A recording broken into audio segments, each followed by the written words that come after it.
దేవునికి స్తోత్రం. హల్లెలూయా. దేవుని మాటలు ప్రియమైన మాటలుగా భావించి దేవుని యొక్క కృపను బట్టి మనం వినే మాటలు మన హృదయంలో ఫలించాలని మీ అందరికీ ఒక హెచ్చరిక. మనందరం కృపావాక్యం వింటున్న పిల్లలందరూ క్రీస్తు యేసునందు బలవంతులుగా ఉండాలనే ఆశ, తప్పిపోకుండా జారిపోకుండా నిలబడాలని ఆశ తపనతో పౌలు గారు మన కొరకు ఈ లేఖనాలు రాశాడు. తిమోతి రాసిన 2వ పత్రిక 2వ అధ్యాయంలో కొన్ని మాటలు చదువుకుందాం. 15వ వచనం, దేవుని ఎదుట యోగ్యునిగాను సిగ్గుపడనక్కర్లేని పనివానిగాను సత్యవాక్యమును సరిగా ఉపదేశించువానిగాను నిన్ను నీవే దేవునికి కనపరుచుకొనుటకు జాగ్రత్త పడుము. దేవునికి స్తోత్రం. పౌలు గారే చెప్తున్నాడు ఈ మాటలు. ఎలాగుండాలి? బోధకులమైన మనము, సేవ చేస్తున్న మనము, వాక్యం వింటున్న మనము ఎంత దేవునికి దగ్గరగా ఉండాలంటే, భయభక్తులు కలిగి ఉండాలంటే, మనం నేర్చుకుంటే, ఈ మాటలు వింటే మన హృదయం దేవునికి లోబడినట్టయితే మనము దేవుని పిల్లలుగా తీర్చిదిద్దబోతున్నాడు. అందుకని ఆయన చెప్తున్నాడు కదా, సిగ్గుపడవలసిన అవసరత రాకుండా కాపాడుకోవాలట. సిగ్గుపడవలసిన అవసరత రాకూడదంటే మనము భక్తిని చాలా జాగ్రత్తగా మన్నికగా అర్థం చేసుకొని తగ్గించుకొని యేసుతో నడవటానికి ప్రయత్నం చేయాలి. యేసులో నిలవటానికి ప్రయత్నం చేయాలి. బైబిల్లో ఉంది కదా, ఎవడైనా నిలుచున్నాను అనుకున్నవాడు పడిపోకుండా ఉండటానికి కాపాడుకోండి అని రాశాడు. నిలుచున్నా, నేను దేవునితో నిలుచున్నా, వాక్యంలో నిలుచున్నా, వాక్యానుసారంగా నిలిచి ఉన్నా అనే అనుకునే భక్తులు ఎవరైనా ఉంటే సంతోషమే. అయితే వాడు పడిపోకుండా కాపాడుకోవాలి అని వాక్యం హెచ్చరిస్తూ ఉంది. పడిపోకుండా ఉండాలని హెచ్చరిక కావాలి కానీ నిలుచున్నానని సంతోషించి 10 కాలాలు పోయినాక, 10 రోజులు పోయినాక, 10 నెలలు పోయినాక ఎక్కడో సిగ్గుపడే పనులు చిక్కుకున్నామనుకో, దేవునికి అవమానం, దేవునికి అప్రదిష్ట, దేవునికి మహిమ లేదు మన వలన అని ఈ వాక్యం చదివినప్పుడు నా హృదయం ఎంతమందికి ఇలాగ ఘోషిస్తుందో నాకు తెలియదు. సేవకులకి ఎంత గట్టిగా కోచింగ్ ఇస్తున్నాడు, టీచింగ్ ఇస్తున్నాడు. నేర్చుకోవాలి మనం. పౌలు గారు మహా చదవరి, గొప్పవాడు,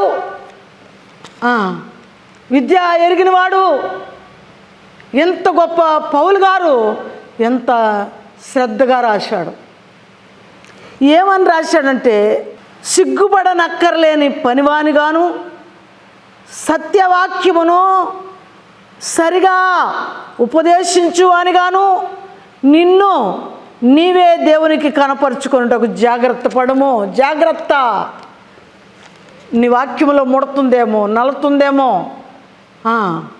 మాడిపోయిందేమో నీ వాక్యం, నువ్వు చెప్పే మాట దేవుడికి ఇష్టం లేదేమో, వాక్యంలో సత్యాన్ని మరుగు చేసి కల్పించి చెబుతున్నావేమో, తప్పించి చెబుతున్నావేమో, పసికట్టుకో అన్నట్టుంది. భయమా కాదా? అట్టాటప్పుడు ఎక్కడ భయపడాలి మనం? నిజంగా ప్రభువా, నీ సత్యములో నేను నడవాలయ్యా, నీ మాటలో నేను నిజం చెప్పాలయ్యా, నీ వాక్యాన్ని ఉన్నట్టు బోధిస్తానయ్యా అని చెప్పండి ఈరోజే దేవుడికి. నా పొరుగు వాళ్ళకి చెప్తానయ్యా, నా ఇరుగు వాళ్ళకి చెప్తానయ్యా, నా ఇంటిలో వాళ్ళకి చెప్తానయ్యా, నేను మారినట్టే గుడికి వెళ్ళి వస్తున్నా, నన్ను బట్టి నా ఇంటి వారు అందరూ మారలేదయ్యా, నన్ను బట్టే నా ఇంటి వారికి శాపం వచ్చింది, నన్ను బట్టే నా భర్త మారతల్లా, నా కుటుంబం అప్పుల పాలైపోయింది, నా మనసును బట్టే అని ఒప్పుకుందాం. ఎంతో గొప్పవాళ్ళగా అవ్వాలని కోరికలు గుర్రాలై పరిగెడుతున్నాయి. కానీ జీవితం అయితే గుర్రంలాగా సవార్దిత్తలా. కోరికలు గుర్రాల్లాగా పరుగులెడితే నష్టపోతావు. జీవితం గుర్రంలాగా సవారు తీస్తూ ఉంటే దేవునిలో వ్యతిరేకత అంతటిని ఖండిస్తూ గద్దిస్తూ బుద్ధి చెప్తూ దేవుని కొరకు జీవిస్తే దేవుని కృప మనకు తోడుగా ఉండబోతుంది. పౌలు గారు ఒక దినాన గుర్రాల మీద ఎక్కి సవార్లు కట్టి సంఘాలను పాడు చేయటానికి వెళ్ళాడట. చక్రవర్తి బాండ్ రాపించుకున్నాడట. చక్రవర్తి దగ్గరికి వెళ్ళి సంఘాలను చెరపటానికే బాండ్ రాపించుకున్నాడట. ఎన్నో సంవత్సరాలు మరి తీశాడో, ఎంత ఓర్చుకున్నాడో ప్రభు. ఒక దినాన సవారుగా వెళ్తున్నటువంటి గుర్రం మీద ఉన్నవాడిని కింద పడేశాడు. కింద పడిపోయాడు. పరుగు ఆగిపోలేదా? ఎక్కడికి రా నువ్వు పరుగెత్తేది? నీ ఆందోళన ఏంటి? నీ శత్రుత్వం ఏంటి? నా పిల్లల మీద నువ్వు నష్టపెడుతున్నావు అని ఒక్క దినాన ఆకాశం నుండి వెలుగు తట్టి కింద పడిపోయాడు. కళ్ళు గుడ్డి అయిపోయినాయి. ఆయన చదువు ఏమైపోయింది? విద్య ఏమైపోయింది? జ్ఞానం ఏమైపోయింది? ఏమైపోయాడు పౌలు గారు? సౌలు గారుగా ఉన్నాడు కదా అప్పుడు. బెన్యామీను గోత్రములో పుట్టాను నేను. బెన్యామీను గోత్రంలో పుట్టాను. హెబ్రీయుల వంశమునకు చెందినవాడను, ఇశ్రాయేలు వంశానికి చెందినవాడను. ఇలాగ రాశాడు బైబిల్లో. కొన్నిసార్లు నేను రోమీయుడని చెప్పి కొన్ని హింసల్లో తప్పించుకొని రక్షించబడ్డాడు. అంత జ్ఞానం, అంత జ్ఞానవంతుడైన పౌలు గారు సిగ్గుపడవలసిన రోజు, చేయి పట్టుకొని కళ్ళు రెండు లేక తడువులాడుతూ వెళ్ళిన రోజు వచ్చింది ఆయన ముందుకి. సిగ్గా కాదా? ప్రపంచాన్ని గజగజ వణికిచ్చిన వాడు కళ్ళు లేకుండా పోయినాయే, తడువులాడాడే. ఇవాళ మనం కూడా భక్తి చేస్తున్నామని పేరుగాంచిన వారుగా ఉండి భక్తి లేకుండా ఉంటే దేవుని కృప మనతో ఎలా ఉంటుంది? ప్రార్థన లేకుండా ఉంటే ఎలా ఉంటుంది? దేవుని దయ మనకు తోడుగా ఉండాలంటే మనం చాలా పర్ఫెక్ట్గా ఉండాలని వాక్యం చెప్తుంది. ఉపదేశించు అనిగాను నిన్ను నీవే దేవునికి కనపరుచుకొనుటకు జాగ్రత్త పడుము. జాగ్రత్త పడమన్నాడంటే అర్థం, లోకములో ఉన్నాం, పాపలోకములో ఉన్నాం, సాతాను కట్టులతో ఉన్న ప్రజలలో ఉన్నాం. అందుకని ఎవడు ఎక్కడ నిన్ను హాని చేస్తాడో, ఎక్కడ నిన్ను వెనక్కు తిప్పుతాడో, ఎవడు ఎక్కడ నిన్ను పతనం చేస్తాడో, నీకు ఎదురొచ్చేవాడు ఎవడో ఒకడు అపవాది అనేవాడు ఉన్నాడు. అందుకని నువ్వు జాగ్రత్త పడు. నీ భక్తిని జాగ్రత్తగా కాపాడుకో, నీ నడవడి జాగ్రత్తగా కాపాడుకో, నీ క్రియలు జాగ్రత్తగా కాపాడుకో అని చెప్పాడు. నిన్ను నీవే జాగ్రత్త పడు అని చెప్తున్నాడు. అపవిత్రమైన వట్టి మాటలకు విముఖుడు అయి ఉండుము అంటే గాలికి పోగు చేసుకునే మాటలు ఎన్నో వస్తాయి మన దాకా.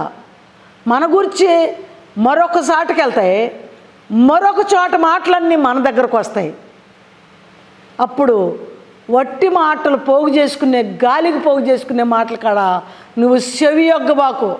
విముఖుడు అయి ఉండు అంటే వినబాకు, విడుదల పొందు. వట్టి మాటలు మాట్లాడే కాడకు నువ్వు వెళ్ళబాకు, చెవి యొగ్గి వినబాకు అంటున్నాడు పౌలు గారు. అట్టి మాటలాడు వారి మరి ఎక్కువగా భక్తిహీనులగుదురు. అట్టా భక్తి చేస్తున్న పిల్లలు ఎవరైనా ఎక్కువగా మాట్లాడితే భక్తిహీనులైపోతారట. ఎంత ఒక బలమైన మాట. ఎంత భక్తి చేసినా మన నోటికి సరిహద్దు ఉండాలి, మన హృదయానికి సరిహద్దులు ఉండాలి, మన ఆలోచనలకు సరిహద్దులు ఉండాలి, మన తలంపులకు సరిహద్దులు ఉండాలి. అప్పుడే నువ్వు స్థిరపరచబడగలవు, నడవగలవు, నడిపించగలవు. నువ్వు నడవగలవు, నువ్వు నడిపించగలవు అంటున్నాడు దేవుడు. అందుకని కొరుకుడు పుండు ప్రాకినట్టు వారి మాటలు ప్రాకును. కొరుకుడు పుండు ఏం చేస్తుంది? ఎక్కడన్నా ఒక చోట పుట్టిందనుకో చెల్ది, ఎంత లెక్క పాగుతుందో, నీళ్ళు తడి తగిలితే స్నానం చేస్తే ఒళ్ళంతా పాగుతుంది చెల్ది. అలాగే ఇక్కడ ఒక మాట పుడితే ఆ ఊరు ఈ ఊరు ఆ చివరికి వెళ్ళి అక్కడకు మరి కొన్ని మాటలు తేలుతాయి. నీ జీవితంలో నీ మాటలు అలాగున్నాయేమో, నీ క్రియలు అలాగున్నాయేమో, నీ మోసములో నడుస్తున్నావేమో, మోసకరంగా తెచ్చిన వాటికి లోబడుతున్నావేమో అని బైబిల్ ఖచ్చితంగా చెబుతుంది. వారు పునరుద్ధానము గతించినని చెప్పుచు సత్యము విషయము తప్పిపోవుదురట. దేవునికి స్తోత్రం. మాటలతో ఇచ్చకాలతో మాట్లాడుతూ సత్యములో తొలగిపోయి భక్తి లేకుండా భయము తప్పిపోయి నడితే మాట్లాడుతుంటే దేవుని కృప మనకి ఎడమైపోతుంది. దేవుని కృప మనకి తోడుగా ఉండదు. పునరుద్ధానం లేదని చెప్పే భయభక్తుల్లో ఉండారట. భక్తులు ఎలా ఉన్నారు? ఆయన తిరిగి లేచాడు, చచ్చిపోయి తిరిగి లేచాడు, ఇక పునరుద్ధానం లేదు అని చెప్పే వాళ్ళ వాక్యం వినొద్దు. నేను మరి ఖచ్చితంగా చెప్తా, మరలా తిరిగి వస్తాను, నేను వెళ్ళిన స్థలంలో మిమ్మల్ని కూడా ఏర్పాటు చేస్తా, నేను వెళ్ళి మీకు స్థలము సిద్ధపరుస్తా, నేను మరలా తిరిగి వస్తా, మిమ్మల్ని తీసుకువెళ్తా. దేవుడు మాట ఇచ్చాడు. తప్పకుండా ఆయన పిల్లల్ని ఆయన తీసుకువెళ్తాడు. ఆయన చిత్తము తొలగిపోయిన వారు అందరూ సద్దూకైలు వలె, పునరుద్ధానం లేదని చెప్పే వర్గము వలె ఉంటే నువ్వు కూడా ఆ చెత్త బుట్టలోకి వెళ్తావు. ఆ చెత్త బుట్ట ఒక్క దినాన అగ్ని తగలబెట్టినట్టుగా నువ్వు తగలబడిపోతావు అని చెప్తున్నాడు వాక్యం. మరి ఎంత గొప్ప మాట చెప్పిన దేవుడు. మనం తగలబడటం ఇష్టమా? దేవుని సత్యం చెప్పటమే ఇష్టమా? దేవుని కొరకు సత్యంగా జీవించటమే ఇష్టమా? జ్ఞాపకం చేసుకుందాం. తప్పిపోయిన కొందరి విశ్వాసమును చెరుపుచున్నారు. ఎందుకు తప్పిపోయారు? వాక్యం చెప్పటమే తొలగిపోయారు, బోధ చెప్పటమే తొలగిపోయారు, పునరుద్ధానం లేదని చెప్తున్నారు. తప్పిపోయిన వారి బోధ వినబాకంటున్నాడు దేవుడు. పౌలు గారు చెప్తున్నాడు, తప్పిపోయి కొందరు విశ్వాసమును చెరుపుతున్నారట. వారి వలె నువ్వు ఉండొద్దని చెప్తున్నాడు పౌలు గారు. అయినను దేవుని యొక్క స్థిరమైన పునాది నిలకడగా ఉంది. దేవుని యొక్క పునాది స్థిరముగా బలముగా ఉందట. ఆ పునాది మీద నువ్వు కట్టబడాలి, నేను కట్టబడాలి. ఆ పునాది స్థిరమైన పునాది. ఆ పునాది అంటే కనపడే అదంత పునాది కాదు. అందమైన చర్చి ఉంటే పునాది కాదు, వేల మంది సంఘం ఉంటే పునాది కాదు. బైబిల్ అనే వాక్యముల పునాది కట్టబడితే వారు తట్టు చూస్తూ స్థిరమైన పునాది కట్టబడి ఉందట భూలోకములో. అందుకని నిలకడగా ఉన్నది. ప్రభు తన వారిని ఎరుగును అనునదియు ప్రభు నామమును ఒప్పుకోను ప్రతివాడును దుర్నీతి నుండి తొలగిపోవలను. దేవునికి స్తోత్రం. ప్రభు నామమును ఎవడైతే ఒప్పుకుంటున్నాడో ప్రతి దుర్నీతి, లోకములో ఉన్న పాపం, శాపం, సాతాను క్రియ నుండి వేరైపోవాలి. నాటకాలు, డాన్సులు, సరకత్తులు, లోకములో ఉన్న పొగడ్తలు అన్నీ మనయే, ప్రార్థన మనదే. అలాగుంటే ప్రియమైన పిల్లలారా, చెత్తబుట్టలో వేయబడుతున్నావు. నీ భక్తి, నీ పునాది పెకలించబడి అగ్నిగుండంలో వేయబోతున్నాడు. చాలా జాగ్రత్తగా విని వాక్యాన్ని అనుసరిద్దాం. దేవునికి స్తోత్రం. ఈ తీతు పత్రికలో రాశాడు ఒక మాట. తీతు పత్రిక 2వ అధ్యాయము. మిగుల మద్యపాన శక్తులనై ఉండక ప్రవర్తన యందు భయభక్తులు గలవారై ఉండవలననియు దేవుని వాక్యము దూషింపబడకుండునట్లును యవన స్త్రీలు తమ భర్తలకు లోబడి ఉండుడి, తమ భర్తలను శిశువులను ప్రేమించువారును స్వస్థత బుద్ధి గల వారును పవిత్రులను ఎంట ఉండి పనిచేసి కొనువారును మంచివారినై ఉండవలనని బుద్ధి చెబుతూ మంచి ఉపదేశము చేయవారినై ఉండవలననియు బోధించుము. ప్రతి ఇంట ఉండు స్త్రీ నీ కుటుంబానికి మంచి బోధ చేయి, నీ పిల్లలకు మంచి బోధ చెప్పు. వాక్యం, దేవుడు, సత్యం, నీతి, న్యాయం నీ నోట ఉచ్చరించి ఆ బోధ చెప్పు. చెప్తే తప్పకుండా ఆయన కృప నీకు తోడుగా ఉంటుంది. భర్తను విడిచిపెట్టావా, ఈరోజే నీ భర్తను నువ్వు ప్రేమించు అంటున్నాడు. భార్యను విడిచిపెట్టావా, నీ భార్యను ప్రేమించు, దగ్గరికి తీసుకో అంటున్నాడు. పిల్లల కాపరాలు సరిలేవా, చెప్పగలిగిన తల్లిగా తండ్రిగా నువ్వు ఉండాలి అని చెప్తున్నాడు. ఇలా వాక్యము నీ ద్వారా కించపరచబడకుండా, నువ్వు వెళ్ళే చర్చి, నువ్వు వెళ్తున్న దైవజనులు తల వంచుకోకుండా, తలవంపు తేకుండా మనము ధైర్యం గలవారుగా ఉండాలని మనం చేస్తామన్నా. దేవునికి స్తోత్రం. అందుకని ఇక్కడ రాశాడు కదా, పవిత్రులను ఎంట ఉండి పని చేసుకొని వారును మంచివారినై ఉండవలనని బుద్ధి చెబుతూ మంచి ఉపదేశము చేయవారినై ఉండవలను.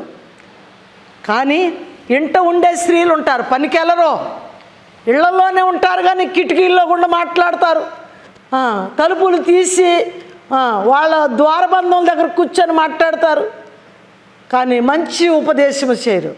పిల్లలకు మంచి ఉపదేశం లేదు, నీ జీవితంలో మంచి ఉపదేశం లేదు. ఊరిలో ఏ వార్తలు చెప్తారా, ఏ ఇంటిలో ఏ వార్తలు ఉండయా వినాలనుకుని ఆ ఇంటిలో ఉండి వార్తలు చెప్పుకుంటారు. ఇలాంటి స్త్రీగా ఉండబాకు అని చెప్తున్నాడు పౌలు గారు, తిమోతి గారి ద్వారా తెలియపరుస్తూ ఉన్నాడు. అందుకని ఇంట ఉండి మంచి బోధ చేసేలాగా, సత్ప్రవర్తన కలిగిన స్త్రీ వలె, బుద్ధి కలిగిన కన్యక వలె ఉండాలి.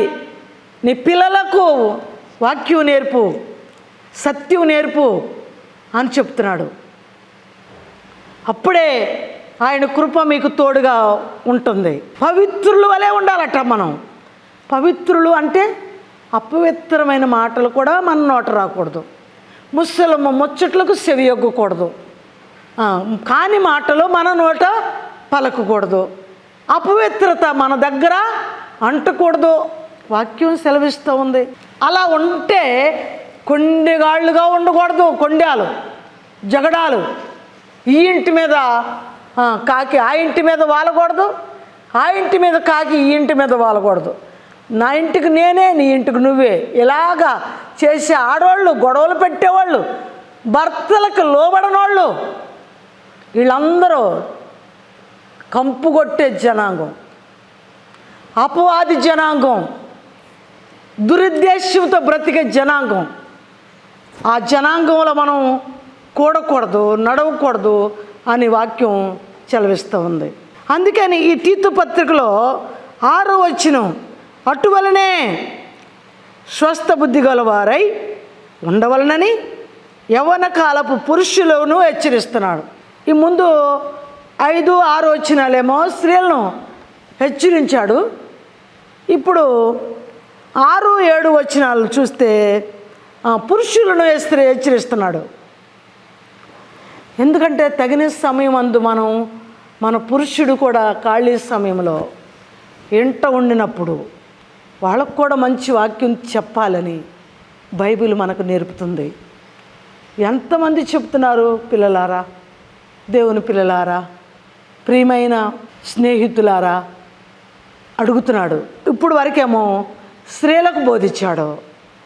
ఎంట కొండిగాండులాగా ఉండొద్దు, సద్భక్తి చేసేవారు ఉండాలి, సుబోధ చెప్పేవారు ఉండాలి, పిల్లలకు మంచి నడవడి నేర్పాలి, ఇలాగుండాలని చెప్పాడు. ముసలి ముచ్చట్లకి వెళ్ళొద్దు అని చెప్పాడు స్త్రీలకి. ఇప్పుడు పురుషులకేమని చెప్తున్నాడంటే, అటువలనే స్వస్థ బుద్ధి గలవారై ఉండవలనని యవ్వన పురుషులను హెచ్చరించుము. పరపక్షమందుండువాడు మనలను గురించి చెడు మాట ఏదియో చెప్పనేరక సిగ్గుపడినట్లు అన్నిటి యందు నిన్ను నీవే సత్కార్యముల విషయమై మాదిరిగా కనపరుచుకొనుము.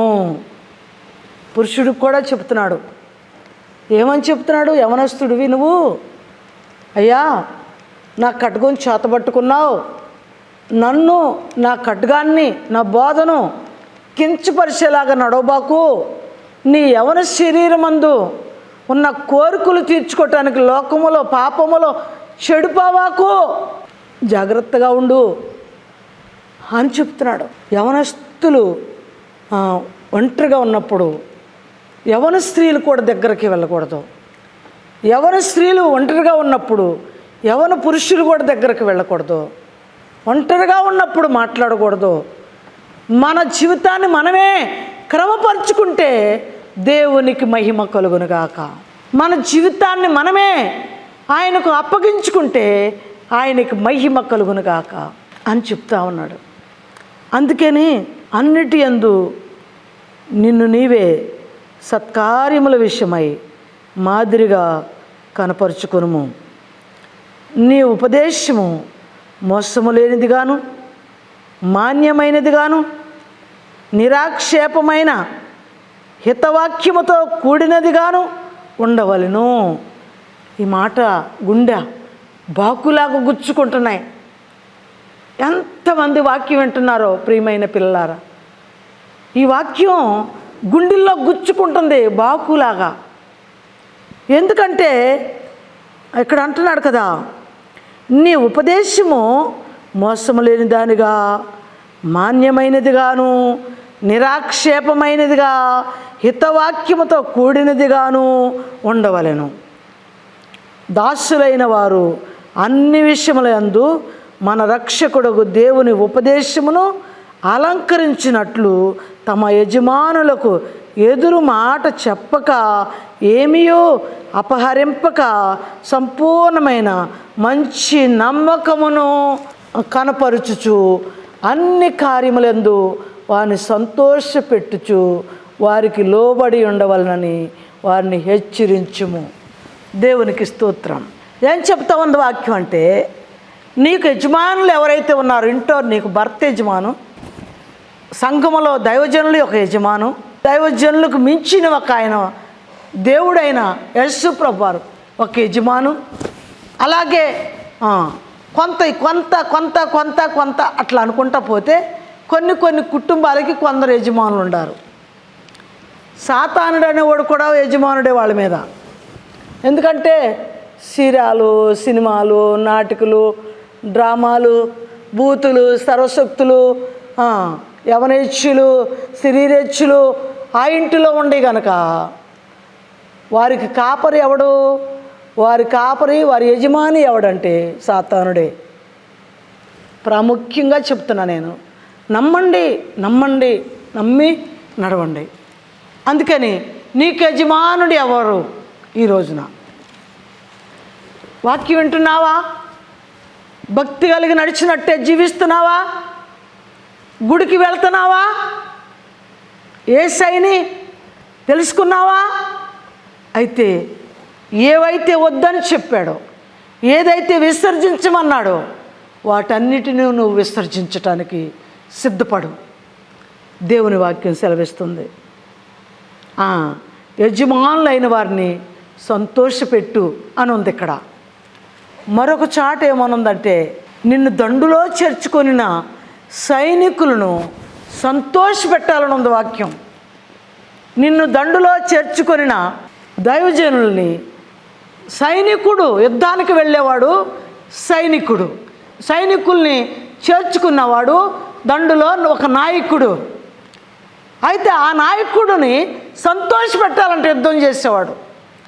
అలాగే సంఘంలో నడిచే సంఘ విశ్వాసులు దైవజనుల్ని సంతోషపెట్టాలి, దేవుణ్ణి సంతోషపెట్టాలి, సేవకుడు దేవుని సంతోషపెట్టాలి. మనుషులను సంతోషపెడతానికి వాక్యాలు మార్చి, కల్పనా కథలు చెప్పి, అబద్ధ బోధలు చెప్పి, మోసకరమైన మాటలు చెప్పి, అయ్యా పర్వాలేదు, నువ్వు మంత్రాలు చెప్పినా పర్వాలా, జ్యోతిష్కాలు చేసినా పర్వాలా, నువ్వు ఎక్కడికి వెళ్ళి చేతులు చూసినా పర్వాలా, పస్తీలు వేసినా పర్వాలేదయ్యా, అందులో నాకు దశం భాగాలు ఇస్తే చాలు అన్నావనుకో, నీ భక్తి, నీవు దేవుని వాక్యానుసారంగా పతనం అయిపోతున్నావు, నాశనం అయిపోతున్నావు. నువ్వు తీసుకునే మార్గం లోతైన గొయ్యి వలె ఉంది. పస్తీ వేయకూడదయ్యా, చేతులు చెప్పకూడదయ్యా, జ్యోతిష్కాలు చెప్పకూడదయ్యా, వాక్యం అలా లేదయ్యా, యేసయ్య కోసం మారయ్యా అని చెప్పు. అప్పుడు దేవుడే నీకు తోడుగా ఉండి నడిపించబోతున్నాడు. ఇంకొక మాట నేను జ్ఞాపకం చేసి ప్రార్థన చేసుకున్నాం. ఏలయనగా సమస్త మనుష్యులకు రక్షణకరమైన దేవుని కృప ప్రత్యక్షమై మనము భక్తిహీనతను ఇహలోక సంబంధమైన దురాశలను విసర్జించి శుభప్రదమైన నిరీక్షణ నిమిత్తము అనగా మహాదేవుడును మన రక్షకుడైన యేసుక్రీస్తు మహిమ యొక్క ప్రత్యక్షత కొరకు ఎదురు చూచుచు ఈ లోకములో స్వస్థ బుద్ధితోనూ నీతితో భక్తితో బ్రతుకుచుండవలెను. దేవునికి స్తోత్రం. మనం ఈ లోకంలో బ్రతికినంతకాలం స్వస్థత బుద్ధి కలిగి దేవుని యొక్క రాకకు, దేవుని రాజ్యము కొరకు, దేవుని యొక్క సేవ కొరకు మహిమ కిరీటములాగాను ఉండాలి. మహిమ తెస్తే అదే నీకు కిరీటం. నీతిగా నడిస్తే నీతే నీకు కాపుదల, నీ నీతి నీకు కాపుదలగా ఉంటుందట. అందును బట్టి దేవునికి స్తోత్రం చెల్లిద్దాం, ప్రార్థన చేసుకుందాం. పరిశుద్ధుడు, మహోన్నతుడు, మహాగణుడు, నీకు స్తోత్రాలు చెల్లిస్తున్నావు నాయన. జీవము గల తండ్రి, మీ చేతులకు అప్పగిస్తున్నా.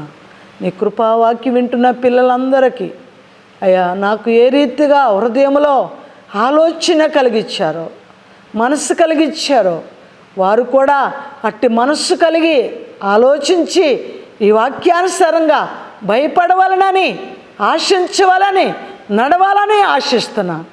నీతో నడిచే కృప వారికి దయచేసి మహిమ పొందమని, నీ మహిమ రాజ్యంలో చేరు వరకు నీ కొరకు ఎదురు చూసే బిడ్డలుగా ఉండాలని అయ్యా నీ చిత్తానికి అప్పగిస్తున్నాను.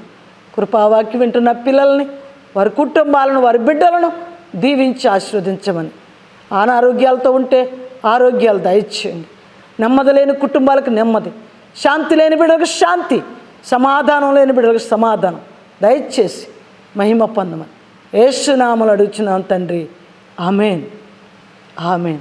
తండ్రి అయిన ప్రేమ, కుమారుడైన యేసుక్రీస్తు కృప, పరిశుద్ధ ఆత్మ తండ్రి అయిన ఆదరణకర్త సర్వలోక పరిశుద్ధులకు, కూడి వచ్చిన బిడ్డలకు, మరి ముఖ్యంగా ప్రభా ఇదిగో ఇందులో వింటున్న అయ్యా ప్రేక్షకులకు తండ్రి, కృపావాక్యం వింటూ నవరు వేసుకునే పిల్లలకు మీ కృపతోడైండి నడిపించిన గాక. ఆమేన్, ఆమేన్.